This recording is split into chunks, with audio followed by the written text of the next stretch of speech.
রহমানির রহিম। আজকের এই প্রতিবাদী প্রোগ্রামে যারা দূর দূরান্ত থেকে ছুটে এসেছেন সবাইকে জানাই ছাত্র অধিকার পরিষদ চট্টগ্রাম মহানগরের পক্ষ থেকে শুভেচ্ছা ও অভিনন্দন। আজকের এই প্রোগ্রামটি হলো দাবিতে তোফাজ্জল ভাইকে অন্যায়ভাবে হত্যা করার প্রতিবাদে আজকের এই প্রোগ্রাম।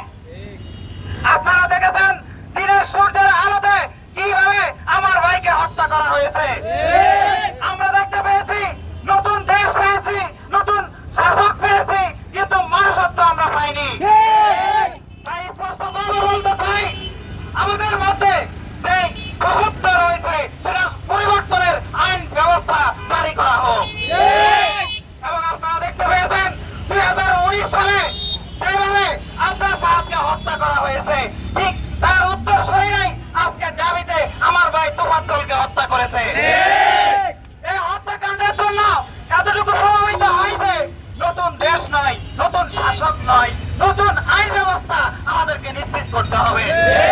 যে আইনের মাধ্যমে আর দাবিতে আমার একটা ভাইয়ের রক্ত পড়বে না, যে আইনের মাধ্যমে আমার ভাই আর একজন হত্যাকাণ্ডের শিকার হবে না।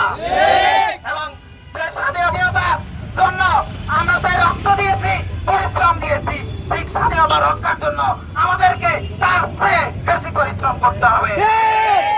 এবং সবাইকে বলতে চাই, স্বাধীনতা রক্ষার জন্য ছাত্রকে সর্বপ্রথম প্রতিহত করতে হবে। সময়ের সুযোগের জন্য এবং ভিড় বাঁচানোর জন্য, মামলা থেকে রেহাই পাওয়ার জন্য নানান সময় নানান বেশে আমাদের সামনে সুশীল বেশে আসবে। তাই সবাইকে সজাগ থেকে সচেতন থেকে আমার বক্তব্য এখানে শেষ করছি। ধন্যবাদ সবাইকে।